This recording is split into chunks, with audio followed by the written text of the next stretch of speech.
Ma mère a ri en disant cela à mes beaux-parents, son verre de vin incliné d'un angle qui promettait toujours des ennuis. Elle organise des excursions d'observation des dauphins pour les retraités. La salle a éclaté de rire poli. Tout le monde sauf moi. Je suis resté immobile, la mâchoire serrée. Puis le téléphone a sonné. Commandement de la flotte du Pacifique. Commandant, nous avons besoin de vous à Agam immédiatement. Le silence est tombé dans la salle. Fox est figé. Mes beaux-parents ont cligné des yeux.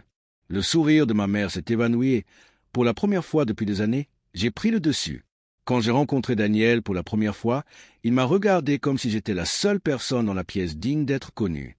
J'étais en uniforme, fraîchement sorti de mission, essayant de me fondre dans un monde qui ne comprenait pas combien d'eau salée m'envahissait encore. Il aimait ça chez moi, ou faisait semblant. Il promettait la stabilité, le rire, des enfants, une maison au mur qui ne put ni le diesel ni le sel. Je voulais le croire. Je me suis laissé faire. Pendant des années, j'ai cru avoir trouvé un port. Mais les ports peuvent être inondés et les murs peuvent cacher la pourriture. Tout a commencé petit. Des nuits blanches au bureau qui ne collaient pas.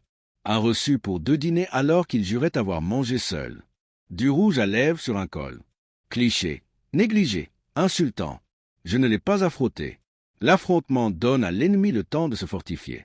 Au lieu de cela, j'ai observé. J'ai étudié la façon dont je cartographierais une côte avant de la franchir. Puis est arrivé le message. Il avait laissé son téléphone sur le comptoir. Une photo, sa main sur sa poitrine, son sourire, trop large, trop libre. La légende, vivement qu'elle soit partie pour qu'on n'ait pas à se cacher.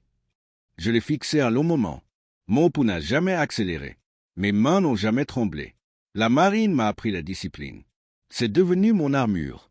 Cette nuit-là, pendant qu'il dormait à mes côtés, j'ai planifié ma vengeance. L'émotion était un handicap. Ce dont j'avais besoin, c'était de précision. J'ai pensé à ma mère, à la façon dont elle me rabaissait toujours devant les autres. Les excursions d'observation des dauphins. Elle n'a jamais respecté ce que j'étais devenu, ce que j'avais gagné. Elle ne voyait en moi que de la faiblesse, comme si l'uniforme d'une femme était un costume. Daniel était devenu son écho. Il riait avec elle à mes dépens. Ensemble, ils m'avaient rabaissé. Mais je n'étais pas rabaissé. Je calculais. Je ne l'ai pas quitté. Je n'ai pas crié. Je n'ai même pas pleuré. J'ai souri au petit déjeuner. Je l'ai embrassé pour lui dire au revoir. Et j'ai commencé ma campagne. Première étape, les finances.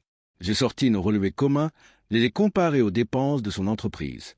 J'ai trouvé les virements, la carte de crédit cachée. J'ai tout copié. Date, montant, reçu, les traces écrites ne mentent pas. Deuxième étape, les alliés. J'ai contacté sa maîtresse, non pas directement, mais en silence. Je me suis assuré que son nom, son adresse, ses relevés d'emploi parviennent aux bonnes personnes. Son mari, son patron, le comité de son église. Je n'ai pas eu besoin de dire un mot. Sa vie s'est déroulée en silence. Troisième étape, les formalités juridiques. Les papiers du divorce rédigés et hermétiquement clos attendaient dans mon bureau. Chaque atout comptabilisé, chaque trahison documentée. Le moment venu, il signerait sans pression. Quatrième étape, les relations sociales. Mes beaux-parents, ils l'adoraient, m'ont donné un coup de pied, alors j'ai semé les graines. Des commentaires subtils, des allusions désinvoltes aux nuits tardives de Daniel. Assez pour créer des fissures, pas assez pour l'alerter. Quand la tempête a éclaté, il s'éloignait déjà de lui. Ce dîner était ma scène. Le rire moqueur de ma mère, le sourire suffisant de Daniel, le malaise poli de mes beaux-parents, chaque joueur en position. Et puis le téléphone a sonné. « Commandant, nous avons besoin de vous à Agam. » Maintenant, je n'ai pas regardé Daniel. Je n'ai pas regardé ma mère. Je suis simplement resté calme, posé, comme je l'avais été sur le pont d'un destroyer en pleine mer. Le silence s'est prolongé. Le regard de mes beaux-parents a erré entre nous. Le verre de vin de ma mère a tremblé. Le sourire de Daniel s'est estompé. Je me suis excusé. J'ai récupéré les papiers du divorce dans ma mallette et je les ai déposés devant lui. Son nom était surligné, stylo prêt. Il cligna des yeux, confus, pâle. « Qu'est-ce que c'est ? Ta stratégie de sortie ?» ai-je dit. Ma voix était ferme, maîtrisée, mortelle. Ses mains tremblaient tandis qu'il lisait. Il voyait les preuves, chaque reçu, chaque photo, chaque virement secret, le nom de sa maîtresse, ses mensonges catalogués avec une précision militaire. Comment ? Je l'ai interrompu. Tu m'as sous-estimé, tout comme elle.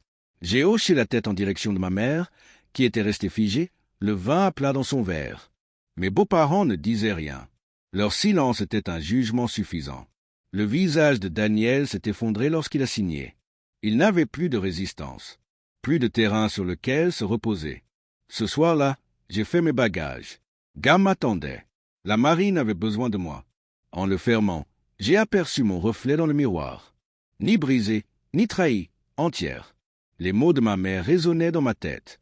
Elle organise des excursions d'observation des dauphins pour les retraités. Qu'elle rit, qu'elle s'affaiblit, car lorsque l'appel retentit, lorsque la flotte a besoin de moi, le silence s'installe. Et dans ce silence, il me voit enfin tel que je suis. Non pas une femme moquée, ni une épouse trahie, mais un commandant qui sait gagner les guerres, même celles menées à domicile.